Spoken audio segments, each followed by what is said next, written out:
several weeks to make this happen.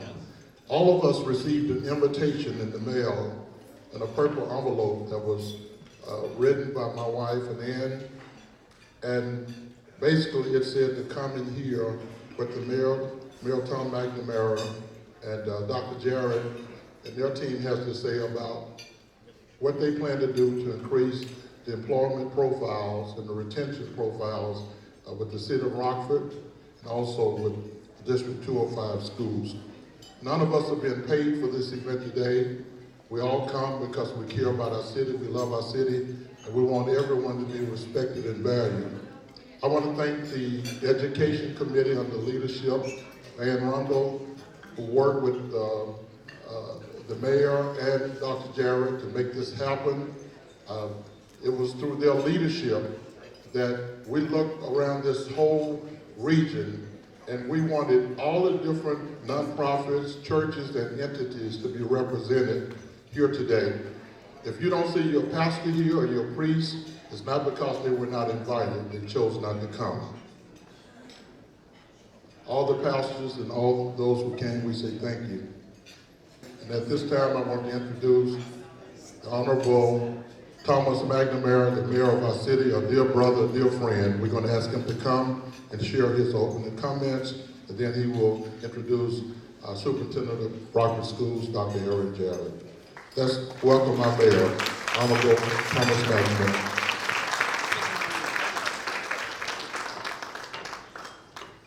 So, really exciting to be here. I gotta first say, Pastor Gord was up at 3 a.m. praying. I was up at 3 a.m. praying for something different. I was praying that Olympia and Malachi would go back to bed.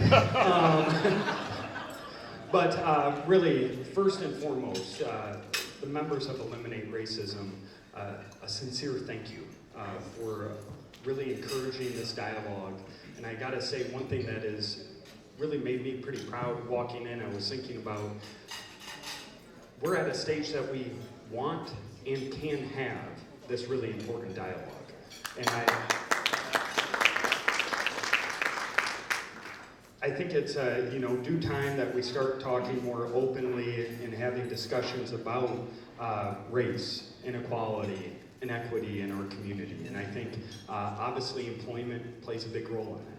And I think as mayor of the city of Rockford, one of our most important initiatives is to make sure the workforce at the city of Rockford begins to be reflective of the community to which we all serve. I am incredibly proud of the work that we've begun, but I also understand that we have a long way to go. And today you are going to hear from Matt and Sharice in a little bit more detail, but I do want to take care of one housekeeping item, that we are taking email addresses from individuals. This is really important because with the amount of time that we have today to present, there is a lot more information we want to get to you. And so we are going to be sending you out full PowerPoints and full information about some of the information that you've heard today and some information that we didn't have time to go over. So if you have not provided your email before you leave, I ask that you please do, because we'll provide the full presentations and also contact information for both respective bodies, the city and the school district, to make sure that we're getting that information and that you have an opportunity to reach back.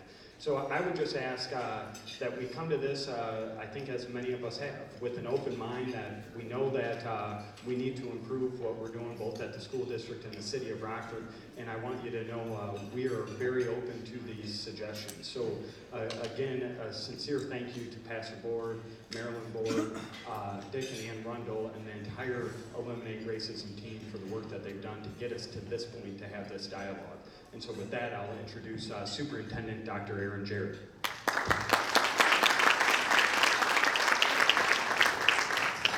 Thank you, Mayor McNamara. I really appreciate everyone coming out here on a beautiful Saturday morning. As Dr. Board mentioned, there's so many other things people could be doing, but it speaks so much to the commitment of everyone in this room that we're here to have a very important conversation. I do want to acknowledge our board president, Mr. Ken Scrivano, who is here, and also here taking part of the work. You know, I had the chance to interact with the Eliminate Racism group multiple times prior to this meeting, and I just can't thank this group enough for having the courage to bring this conversation forward and the spirit of collaboration in which we're having the conversation. And it got me thinking about the importance of and as opposed to or. There's an expression, the genius of the and the tyranny of the or. And when I think about the work today, I think we can think about the short term and the long term in our work here. We can focus on things we can do right now, but we can also think about generational work that needs to be done. I think we can take our work today and just have great listening sessions in the short term today, but we can also commit to doing the work when we leave here. And so increasingly, what's on my heart and on my mind as we meet today is how can we as a school district get great outcomes for students and do that with the lens of equity, where we enrich and improve our entire community and collaboratively doing this work. I think we can do both. I don't think it has to be one or the other. And I think so many of the ideas are going to be in this room, but it's not just going to be about today, it's going to be about what we do after we leave today. So thanks to Eliminate Racism, the city, our Human Resources Department, and each and every one of you for coming out today. I can't wait to get started on the conversation. And now I'm going to turn it back over to Dr. Ward.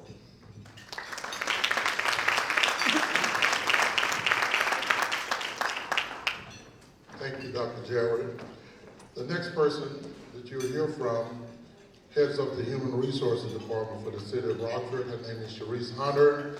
When I moved here 14 years ago, Sharice was the church administrator for Pilgrim Baptist Church. She's moved on to so many wonderful jobs, and I really pushed the mayor to hire her. And every time I see the mayor, he says, "I'm glad you pushed me to hire Sharice Hunter." She is a phenomenal leader. And after she's had opportunity to share what they're doing with the city, and then Matthew Zedeker, Human Resource Director for Rockford District 205, will come and share what they plan to do short-term and long-term. Sharice Hunter. Look, so I am very excited. A little nervous though, because the mayor is on me as well, so now I got you that's going to help me get this information out. Okay, let's look at some data. First of all, I'm going to do a quick overview. What we're going to do, we're going to share data from the city as well as from the school district, and then we're going to go right into short-term strategies, and then you will transition into your small group discussions. Okay, so current data, basically this is a breakdown. It's not year over year. This just tells us where we are. For 2019, if you take a look what our makeup is as far as the ethnicity within the city. The department heads, basically the leaders. You will have this information as well. We have 2 African American and 8 Caucasians in our fire leadership, 2 Hispanic police, 1 Hispanic, and we have 2 African Americans in police. And then also, I'll give you this breakdown as our department, so you'll be able to see as a whole where we are. Basically, this is what it looks like. This is 79% Caucasian, and then the rest of the ethnicities within the city. So we do have work to do. We acknowledge that. This information is fluid. Okay, this information can change. But what will not change is our commitment to continue to recruit, to continue to work to be inclusive of everyone, all of our ethnicity, to try to mirror what our community looks like. Okay, this is the fire demographics here. So out of 271 firefighters, it's a breakdown in regards to the Asian. There's 13 African Americans and 20 Hispanic. For police, we have 30 African Americans out of 333 officers within the police department and 13 Hispanics. So again, you will see, we will continue to strive, continue to move forward in increasing our demographics in these areas. Okay, short-term strategies. Exciting, what we do, we continue to recruit online, we do social media. We send out monthly emails to all the African American and Latino churches, and we send to them our vacancies. And I hope that it's being posted throughout the community. in your churches, our vacancies, so people will be able to share that. Of course, we advertise in local college boards, the veterans. One of the items that I'm very excited about it is the geo-fencing. I did not fence this organization today. I was tempted, but I thought I better not. But what we're doing is we are fencing African American and Hispanic churches on Sunday from 6 a.m. to 4 p.m. So what that means is that individuals that are on apps, during your services, we're going to say they're on the Bible apps while they're in church. Okay, they will get information in regards to our positions, what is open at that particular time. So we also have the opportunity to fence different events, Booker Fest, the Fred event, all of the different events that take place throughout the community with businesses and organizations. We will fence those. So again, when we send you the PowerPoint information, my email is on that. Please send me your events so then we can fence those particular areas. So African American and minority individuals that are looking for a position, possibly not, they will see the availability that the city has. So we're excited about that. Also, it's the same with our fire and our police. It's the same type of recruitment. Again, we participate in hundreds of different events throughout the community, throughout the year. And if there's an event that fire, police, and or the city have not participated in, please reach out to me, reach out to us, and we'll be happy to participate in that event. The same is with police. And one final presentation I would like to go over is the requirements for, I just want to bring something to your attention. With fire and police, the requirements for applying is a little bit different. For a firefighter, the application process opens every 2 years, so it's not a traditional hiring, okay, like your administrative position and or street or engineering, where if a position opens up, we will advertise for it, recruit for it. So there is specific requirements for fire and police. The only requirement is that there is a high school or GED. You have to be between the age of 21 and 35 as well. No felony convictions, valid driver's license, be able to pass a written and agility test. I just wanted to bring that up because it's open for 45 days at a specific time. Now that I have all of your information, I will be communicating to you when that actual application process opens up. Okay, so we do offer interest cards for individuals that are interested in working for the police and fire throughout the year. Okay, but it is a short window of application, and I just want to make sure everyone is familiar with that. Okay, because it's not the traditional, I could get back to my office Monday and someone's retired in our accounting department, and then we go and then we start to recruit. So for fire and police, that process takes a little bit different turn. And it's the same with the police department. So now I'm going to introduce Matthew, the HR director for Rockford Public Schools.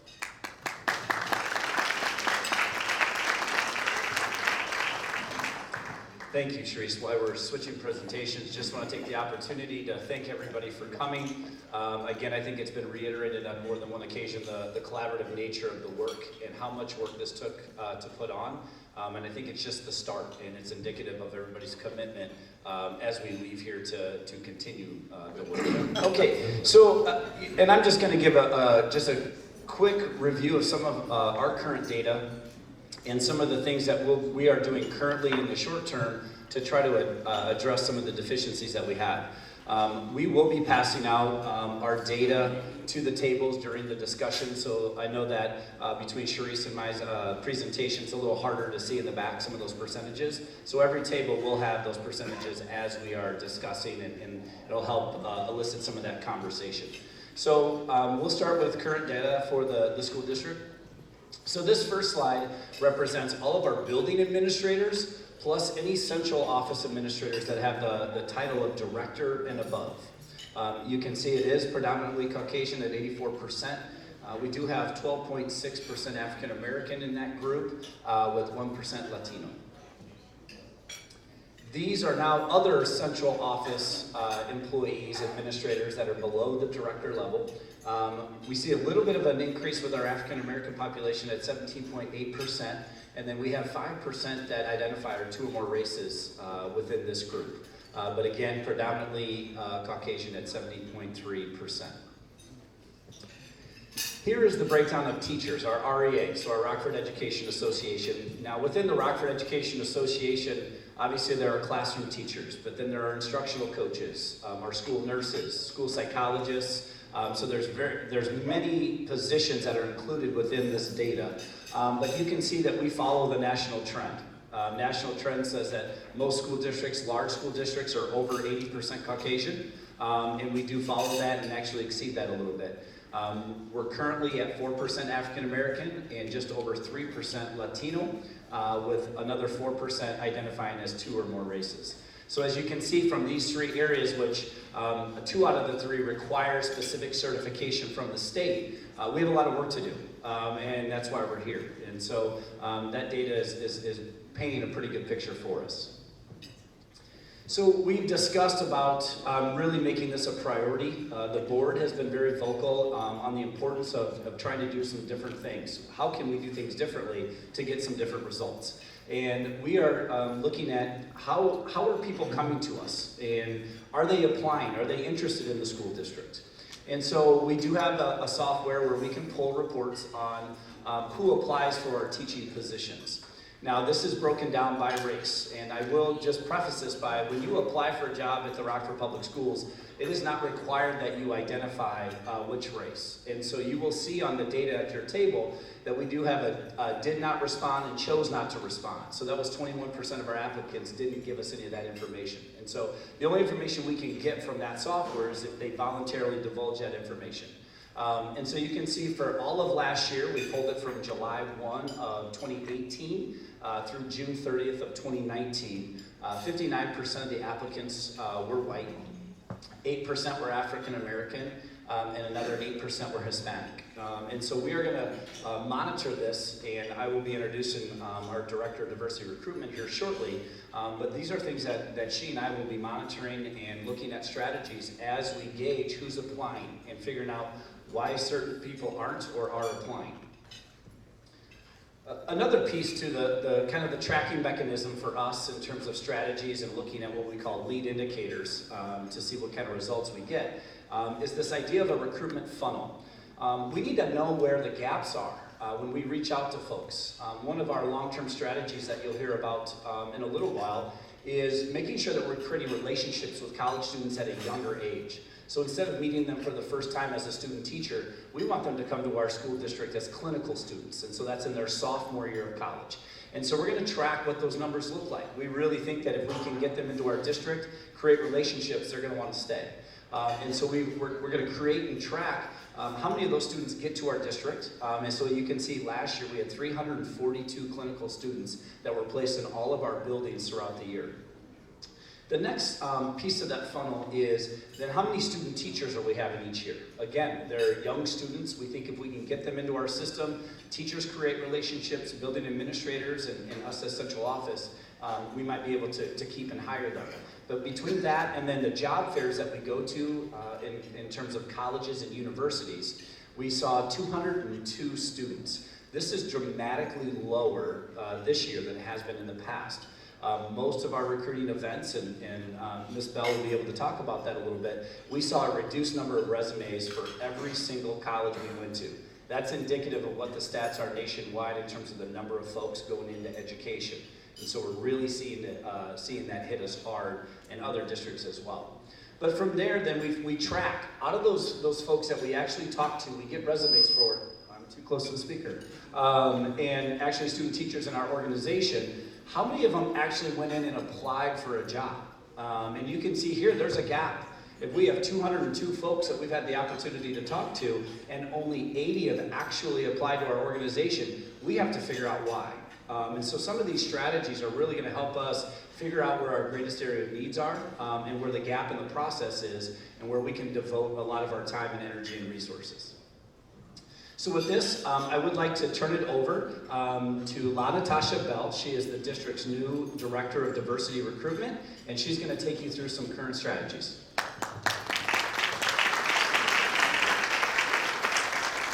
All right, good morning. Good morning. So typically within our district, there are a few fairs that we always go to. So I want to highlight some of the things that we have done, and we will eventually get to the things that we are looking forward to do. NIU, which is a very close university, we partner with them. They have a great education fair. We also have a lot of our students here in Rockford that attend these schools. That is why we continue to outreach with those schools that are nearby to us. Minority recruitment. In the past, we have partnered with Jackson State, which is a historically black college located in Jackson, Mississippi, highlighting a few different things such as our Puerto Rico teachers. We have a Spain teaching exchange. Diversity Recruitment and Diversity in Ed is an organization that works with businesses to diversify their staff, and that's an organization that we do partner with, as well as post our positions there. Additional strategies to increase diverse applicants. You're looking at me. This position was created to address the needs that exist within RPS. And I did hear the comment this morning that this is a position that has been prayed for. As a daughter of a Baptist minister, I can appreciate it, and I welcome the challenge.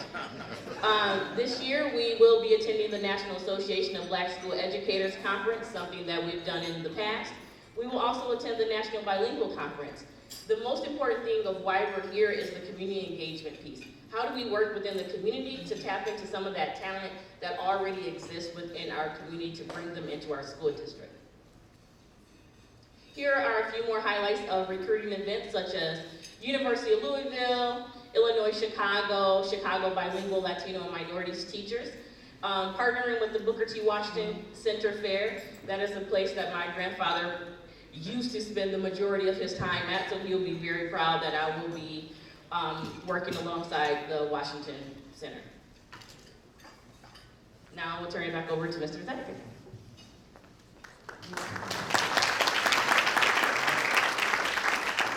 So just quickly, because I know I'm probably starting to overrun on time, but there are some of the tools that we have when we go to recruit that are current.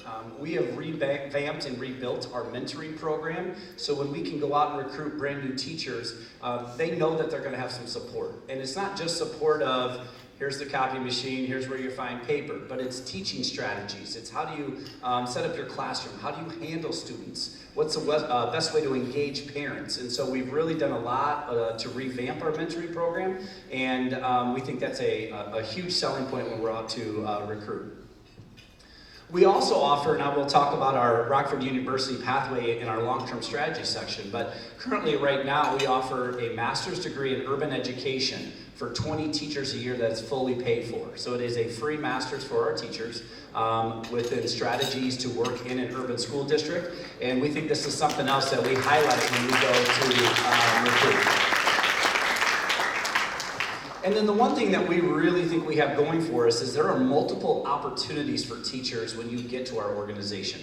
You don't have to necessarily leave the classroom to take leadership. We want some of our best teachers to stay in classrooms and to work with teachers. They don't need to become administrators. So there are various ways where they can increase their responsibility and their impact with students and teachers. And it is a little bit of a career move too, because there is compensation that comes with it. And so as Ms. Bell is out in the recruiting tool, we can highlight some of these opportunities that other districts may not have because of size or dollars. And we think that's a real advantage for us and things that we can talk about with our potential candidates. And then professional development. We are fortunate enough to have our own professional development department. I oversee that, and we have 5 people dedicated to developing professional development that's meaningful, that's job embedded, and it's geared towards an adult. As adults, we don't always want to have to go to a conference and sit face-to-face. We're developing modules where teachers can go home, be with their family and their children, and then they can just jump on the computer and start working with others collaboratively through the computer and through other tasks and things. And so we think that's an advantage as we sell, especially to our younger millennials who don't always want to be exactly here at this time. They want to do it on their time. And so we're developing to meet the needs of that younger workforce. The board graciously approved recruiting incentives. We all know there's a teacher shortage out there. It's national, it's in the state, and it's here in Rockford. And to help attract some of our most hard to fill positions, they've approved us to offer hiring incentives. And so when we go out, the teachers that can qualify for science, math, special ed, and bilingual positions all have the opportunity to receive a hiring incentive. We offer the opportunity for relocation. So if we are recruiting far away and that's going to be a challenge for a young person to get to Rockford, we can take care of that up to $3,000. If they're here in Rockford and they need rent or part of a down payment on mortgage, we have a $3,000 housing incentive for that. And then there is just a $3,000 sign-on bonus. So we give the opportunity for the candidate to choose. So far, I believe we have 36 folks that we've hired with this incentive, which a lot of it's primarily in the science and bilingual. We're still struggling a little bit with math, but it has helped. We have garnered some folks that have graduated that are from the suburbs that we've actually captured, and we've lost some of those teachers in prior years because they want to stay home, and this has attracted them to the district. And I believe with that, I'm going to turn it back over to Reverend Board for our first discussion. And then Sharice and I will be passing out some of the data at the tables to guide that discussion. Thank you. Thank you, Mayor. All of you should be at your table assignments now. And so for the next 15 minutes, I know we're running about 5 minutes behind schedule. So let's say about 10:01 or thereabouts. Go ahead and talk about that first question. Now, we're not here to solve world hunger. We're not here to talk about the people that care lawsuits. We're here to address ourselves to 3 questions. Only those 3 questions. So let's focus, let's be respectful of the process, and let's give some great information. Time, let's go. Information, particular comments, unless we have permission to do so. And number 6 is, I will focus on solutions for the future and will not dwell on the past. Okay? It's not Facebook. At this table, we're all in each other's faces. We're trying to have a productive discussion. Somebody needs to know that person. Just real quick. Understand the opportunities that are out there in the Rockford area. We know that we work on getting them funds for them to go to college, but we also talk to them about what they can do when they come back. So we know a person is interested in culinary arts. We will go to like a Giovanni's and talk to someone there that they can work with that student. If someone's interested in physical therapy, dermatology, we'll work with a doctor to see if they will work with that student. We're just helping them, with some information as far as like what's really going on and those type of things. But like I said, the biggest thing that we do is garner funds for the scholarships, but we also try to help them as far as what they're going to do after that. And I'll come back to Rockford. Connecting with people, and I think as we start to talk about, we're talking about different project initiatives, actually having here's job opportunities associated if the topic's appropriate. So I'm thinking we were just at City Market and a great opportunity as we're talking about the kindergarten readiness initiative to also talk about work opportunities for the parents that are engaged in. I think those are 2 things we will do.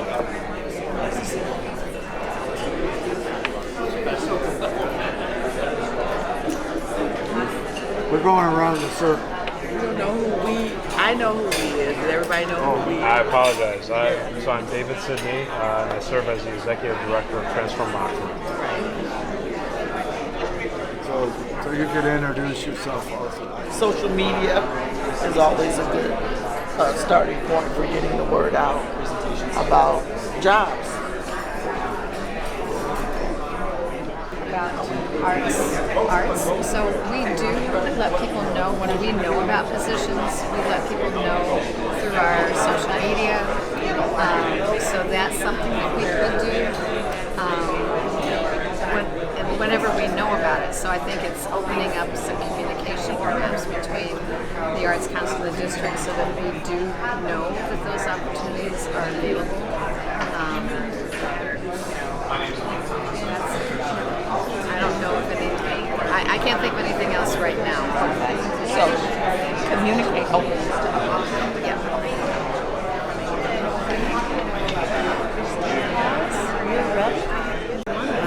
By trying to make a difference, calling out things that are not right and making sure that it goes to the right party to get it corrected or whatever we need to do to make sure that our opinion matters and that nobody's being violated and so forth. And I think that kind of sums up what we need to do, and I think we all want to do that. Okay. Did you have any questions of me?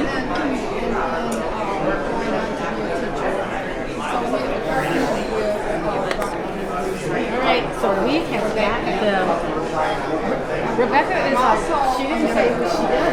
No, I did already. While you were in the restroom. I gave him a rundown. What I'm up to. Doing. Okay, you did. See, I missed that. That's okay. For an organization to encourage a solution, hopefully, that would encourage African Americans and Latinas to apply for positions in any organizations in Rockford institution. It's imperative that we hear the voices of the community.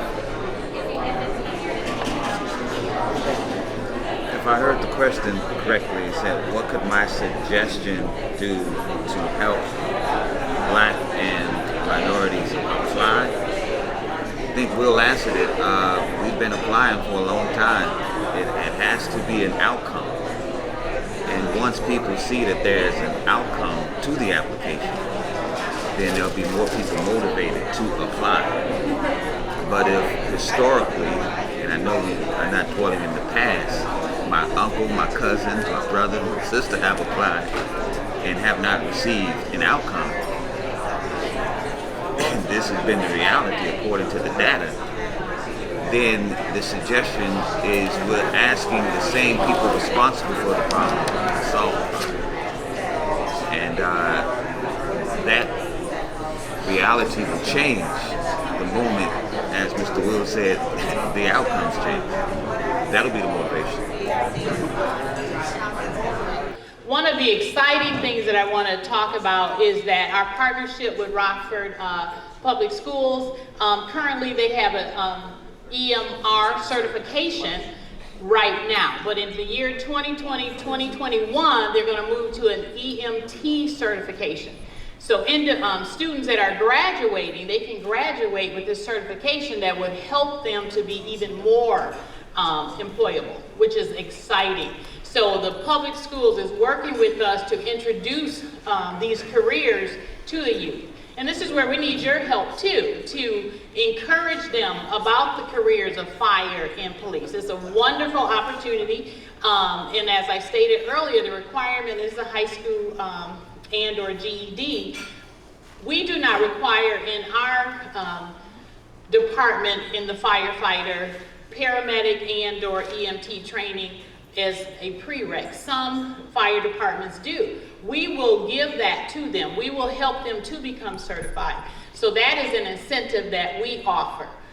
We also will have, which is exciting, that starts, if we go to the next one, for the police, currently we have a pathway, Public Safety Academy, that is offered in 5 high schools. So we are currently introducing to the youth the public safety criminal justice component within our city, which is excellent. Getting them introduced, getting them acclimated to that work. It's a huge department, a lot of different opportunities. So we need your help in that area too, promoting the safety of our community and helping to encourage individuals to apply in those particular areas. Again, we will continue our strategy to do a multi-pronged strategy in recruitment. Not only, of course, technologies, our millenniums, our X's and our Z's, I mean, they're tech, okay? That's how we're gonna reach them. But we're also gonna do face-to-face as we partner with the Rockford Public Schools, introducing the youth into our police and fire department. Retention, basically our workforce. We also provide seminars and workshops, internal trainings. We provide certifications, also internal mobility. We also have what is important that we just started, and I know some individuals may laugh, we just introduced again a suggestion box. It's important to hear employees. They want to feel valued, they want to feel heard. So we are reaching out to them. What can we do? You know, what can we do? What do we need to do? You know, because we want them to continue to be excited to come to work at the City of Rockford. We also have monthly lunches with the mayor, whereas he is sitting down, speaking to everyone, talking to them. You know, what is it that you need? What can we do? What can we offer? As well as transparency. We want to be transparent where we are, what are we doing, not only to the community as well as the employees. Not everything is, you know, something that we can implement, but they are, I know I'm the HR director, but they are very important. Our human resource capital is very important, you know, to any organization. So we need to make sure that we hear from them, as well as, of course, we offer competitive wages and benefits. And wages and benefits is great. We all need it to survive, you know, to do what we need to do as we take care of our lives. But lots of times, if you all read, it is the environment, it is the culture. You know, individuals want to be able to come to work, feel valued, feel included. Lots of times as you read, they leave because of, you know, supervisors, lack of training. So we are basically going to work with our population, our employees, to continue to provide training and development and encouraging transparency and give them what they need so they can continue to be valuable assets for our city. Thank you. Okay, in terms of the school district and some long-term strategies, I'll go over a couple of different approaches that we're taking a look at and exploring. Some are further along than others. But we want to continue and develop and expand our relationships with our HBCUs and then our historically serving institutions for our Latino population. We think there's a real opportunity to create relationships. We've done some, it's been sporadic. We've quite frankly been discouraged when we've had zero return on investment. And so we have to look at how we're developing those relationships and what we need to do to further those, because we think that's a real strategy that we can follow for years to come. We have an aspiring teacher program. In fact, right now, we're one of the only in the state where we have year-long student teaching experiences that are paid. And so we think this is a great opportunity for some of you who are, I have a ton of former educators in the room, and they understand how difficult it is for student teachers. They not only do they have to student teach and not get paid for it, but they have to pay tuition. So they don't have a lot of money. And so what happens is a lot of student teachers go home to student teach so that they can live with their mom and dad because they can't afford anything else. And so we've started where we've had up to 12 paid student teachers. We want to expand that. And so we're working with our university partners to continue that program because we think that's really going to be a great teacher pipeline in terms of recruitment. We are also working right now on the logistics, and I know our board president's here and I haven't said anything to the board yet. So we're working on a plan to present to the board about some housing assistance for all of our student teachers and our first year teachers. If we're going to expand our reach out into HBCUs and wider outnet of Rockford, we have to have something to draw them. And if we can help them with some housing initially, we think that can be a huge draw for folks to come to Rockford. Plus we're getting more professionals in our community and strategically place those. You know, if we can almost create a teacher village where you have a bunch of young student teachers or first year teachers that are by each other, they form networks, they form groups. Cherise talked about the support in the climate, and this is one way that you might be able to build that support and climate for young teachers, especially not from Rockford. And so Tasha and her team and I are working on some of those logistics so that we can present a plan to the Board of Education. And then early offers. Once we get you here, we want to offer you a job as soon as we can. If you're one of those year-long student teachers, your interview has been all year long. And so come January, February, we know what kind of teacher you're going to be, what kind of relationships you develop with students and parents. And we want to have that opportunity to offer them a job before any other district posts any vacancies or has a chance to interview them. And so we want to continue that practice. One of the long-term strategies that we're really happy about, and in fact, Dr. Jared has had the opportunity to speak nationally about the program that we have with Rockford University. 20 students a year have the opportunity to go to Rockford University for about $5,000 a year. So it's a huge scholarship to become teachers. So they participate in the high school. They have a pathway program at the high school that prepares them to become teachers. They have an application process with us, and then they're selected. They go through Rockford University as a cohort, and they have the opportunity to do some summer work with us, then student teach with us, have preferential hires with us, and then when we hire them, they then get to participate in that master's program in urban education. So in totality, it's over a $200,000 scholarship that these students receive, and is absolutely fantastic. And part of that strategy is as our student population changes, we need to have our students become our teachers to teach our students. And we think that's the best way to diversify our teaching staff in the long run, is to keep our quality young people here at home and then have them educate our students. And so we are really happy with our partnership. We're evolving it, we're getting better at it, but we get calls from school districts around the country to figure out how we're doing this, because school districts have parts of it in place, they don't have the full thing. And so we're really proud of the work we have with the RU program. And just to let you know, in terms of our 3 cohorts that we have, so our first cohort is, they're going to be juniors this year at Rockford University, and I will give a shout out, we actually had our first graduate. So out of our first cohort, she was a running start, and so she had her associate's degree already when she got there. We actually hired our first RU pathway student. She'll teach special education at Auburn High School this year, which is fantastic. But part of that goal is really to diversify that class of students. And you can see in the first cohort, it was 70% white. So it was matching what our student population was. And as we dove into that, we knew we had to get strategies early on in their academic career to ensure that we were reaching all students and that we were giving them the information to get excited about teaching. And as you can see each year, what we're really happy with is the diversification of our students that are going into that cohort. And we're going to continue that trend. On top of that, Dr. Jared has taken a personal challenge to work with organizations. The RAM Scholarship and the RAM Banquet is such a phenomenal event each year. And what we noticed at that event is a lot of our bright young people, when they say they're leaving Rockford to go to Howard and they become engineers, they get these rousing applause.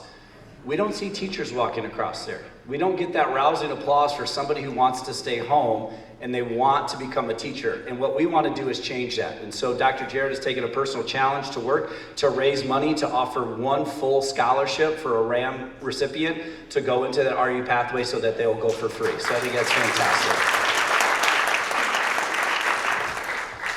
The last piece about retention, and Sharice hit on it, and for those educators in the room, we know that the first part is getting teachers here, African American, Latino teachers. The second thing is what kind of culture and support systems are we putting in place in the buildings to keep them? And we have to make sure that within our buildings, our administrators, our support teams downtown, we are putting together supports so that when we do recruit high quality candidates to our organization, they feel welcome, they feel valued. And it is going to be a cooperation with the city, with the community members, because we can provide structures in the building and they can feel supported when they come to work. But if there's no social network, if there's nothing outside of school for them to feel connected to this community, we're going to lose them. And so it is going to be a joint effort. But one thing that we're doing in the district to really prep all of our teachers and to build some of that support and strategies to use within our buildings is that we've partnered with a group called the National Equity Project. We're going into year 3 of this work in our district. Studies show, and I believe we have even stats on the table in terms of the impact that one teacher of color has on students. But we know that's not the only strategy we can do for student outcomes. We have to equip all of our teachers to understand and really look at equity. And this started with the board and superintendent as a priority. And so these are trainings, and I call them experiences, because it's not you just go and sit and get trained and you have an eye of equity and you look through things with an equity lens. It's ongoing work. And so we're in the stages of rolling this out to all of our teachers, all of our central office. In fact, we just finished with our 4th session this summer, and we had over 225 central office, from the cabinet members all the way down to clerical staff, that spent a full day with us, talking about topics such as implicit bias, and understanding how that might impact students, impact parents, but they're really looking inside and how does that impact us as educators when we go into the building. And so this is getting branched out. The work is complex. It's not going as fast as I would like, but we've taken the approach is you have to work with the willing first. I know that some of this work has been mandated years ago, and it was a box checker. And we don't want a box check. We want people to be engaged and people to drive forward with this work. And so we're really excited about the continued partnership. I know I've had the opportunity to go through some sessions with some community members here in the room, and that will continue. So we'll continue to send invitations out so folks out in the community can experience what our students, our staff, and everybody's going through, and the types of things that we're talking about and trying to engage in our classrooms. So it really is a partnership. We need each other. We can recruit, but we can't do it all by ourselves. We can build structures in our buildings, but we can't do it all by ourselves. And I think what's powerful about today is that we have the city, we have the school district, but then we have you folks. And really this is where it's at. And the level of conversation and the responsiveness that we take with the ideas and strategies we talk about today is going to be the key. So again, we all really appreciate your efforts here. And with that, I'll turn it back over to Reverend Board. Thank you, Matt and Sharice. Now, we're going to give you 5 more minutes because I know transition takes a while and I have a few announcements to make. First of all, I want Jim Keeling. He's a local attorney and he's also on the board for Rockford University. Jim, would you stand so everyone can see you? Jim and his wife Pam run an organization called Connect to Peace. And they've been instrumental in getting a young African-American man by the name of Xavier Ramey, who will be coming to give a speech on equity as a foundation for peace at the Maddox Theater at Rockford University on Thursday, September the 19th at 7 p.m. Now, why am I telling you this? Because Eliminating Racism 815 got a $25,000 grant from the American Baptist denomination, of which Pilgrim is a part. Then we had a local physician to give us $300. That's all the money we have up to now. We've been using it wisely. Jim stepped up. We were trying to get a national speaker to come in. They wanted anywhere from $10,000 to $50,000 just to come and speak. We're not going to pay anybody that kind of money to come and speak. God is using Jim Keeling, he and his wife Pam behind the scene. This guy, Xavier Ramey, I want you to go online and check him out on his TED Talk. Where's Rebecca? Rebecca Quirk. She is the head of our website, ER815. We're gonna have his information on the website today. ER815 website is er815.org. Please, you'll be seeing Earl Rowe, our photographer and videographer, will have the information you're seeing today online, and any input that you have, we will be having online. Also see Rebecca if you want to do a blog on our website. I'm going to be doing one this coming week. We have a PhD candidate. I want him to stand up, Kevin Wynn, who is at the Arizona State University. His dad, where's Pat Wynn? That's his dad. Before he brags, I'll just tell you, that's his son. He's getting a PhD, and do you know the Lord is using Kevin to do his PhD dissertation on eliminating racism 815. Isn't God good? We serve an awesome God. Everything we need, we have. And I know there's a bit of skepticism in this room and you should be skeptical.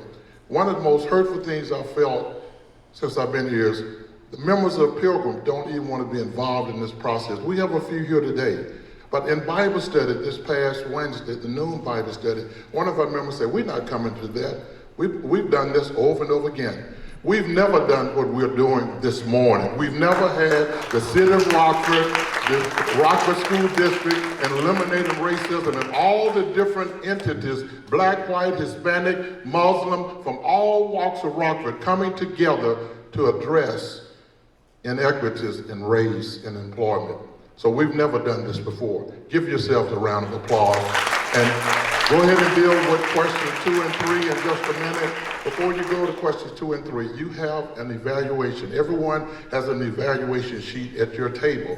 Please take time to fill out your evaluation sheet before you leave. All the facilitators and recorders, make sure by 10:40, no later than 10:45, all of the information that's happening in those 3 questions is summarized on each one of these 20 sheets on the wall. And we're going to give you all about 5 to 10 minutes to walk over and look at that. And we're going to push everything back for about 5 minutes. So I don't need to say anything else. Dr. Jarrett and Mayor McNamara will give our closing comments. You've heard my closing comments. Thank you so much for coming. I want to thank Ann Rundle, Dick Rundle, my wife Marilyn, and all the members of Eliminating Racism, especially the education team for making this happen. It's through the education team that we're here today. God bless you.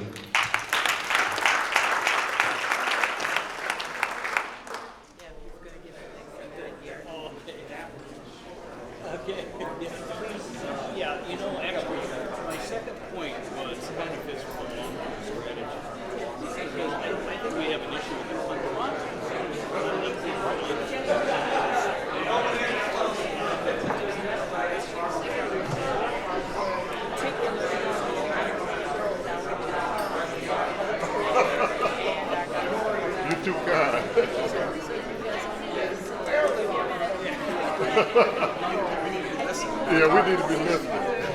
That's our role. Gosh, you're beautiful. Thank you. I've been intentional to get some distance. I don't want to. Thank you. I can't wait to meet you. Thank you, I appreciate it. Can we give the mayor our attention? Can we just pause wherever we are right now to give Mayor McNamara our attention?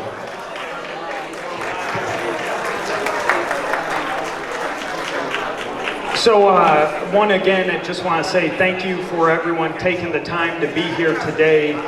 Secondly, I think he had another event to go to, but I failed to recognize Representative Maurice West, who was here for a long portion of this, and just want to thank him for all the service he's given and the dedication he's shown. Next item, I've heard in walking around, but also Sharice Hunter and I were talking, we failed to mention that we do have another collaboration regarding internships at the City of Rockford, that we've actually increased the number of internships that we have, and we've also partnered with Rockford Park District, Rockford Public Schools, and about 4 other organizations. There's a number of statistics that show that if you have an internship in a community, you have a higher likelihood of staying in that community, and you have a higher likelihood of staying right there at that organization. So it's really important and a great partnership. Lastly, I want to say that this is obviously making our city's workforce and our entire community a welcoming and inclusive community is a top priority for the City of Rockford and the City Council. We've shown that through the creation of our guiding principles, and I can't thank the school district enough for partnering with us on so many different initiatives. As I walked around, I realized that there was such phenomenal conversation taking place at the tables. And selfishly, and I'm somewhat selfish, I want to hear it all as it's going on. So I've talked to Dr. Jarrett, I've talked to the Rundles, and I've talked to the boards and Eliminate Racism. This is just the beginning. This is not a finish line by any stretch. So I would say two final things is, I do think it's a rarity for folks to stand up and show you the stats that we showed you. Typically, when you see elected, I'll just speak for myself, when you see elected officials show you stats, they're really wonderful stats that prove that they're doing a phenomenal job. Today, we showed you really humbling stats that show you we have a lot more work to do. But we are committed to do that work and to show that commitment. Additionally, we are going to have another session in the coming months that is more of a direct dialogue. We're going to have, a report out of what we've learned and what we're doing, but secondly, we're going to have more of a town hall format that you can ask direct questions to the HR directors, to Dr. Jarrett, to myself directly, so that we can continue this dialogue. And it's not just important to continue the dialogue, but I think it'll also help hold myself and Dr. Jarrett, the school district, and the city of Rockford accountable to say, hey, we have this session coming up. We got to continue to improve the work that we're doing. So lastly, just want to say a sincere thank you for coming, a sincere thank you to Eliminate Racism, and a huge thank you, and I'm thrilled that we're doing it here at Cliff Breakers to highlight the investment actually that the city of Rockford made into this fantastic conference center and the work that they're doing here. So without further ado, I'll introduce Dr. Jarrett for his closing comments. My closing comments are just to say thank you. It's been a beautiful morning, and I'm so glad you chose to spend it with us. Thank you to Eliminate Racism. Thank you to the City of Rockford, and thank you for your commitment to continuing this conversation. We know we have all kinds of hard work to do ahead of us, and I'm just thankful that we can count on this group of people to be our thought partners, to help hold us accountable for our work as we move forward, and ultimately to make progress towards equity, truly driving all of our hiring practices and our retention practices. So thanks so much for having us, and look forward to taking in all the great feedback you gave us today, as well as the follow-up conversations to come. Thank you so much.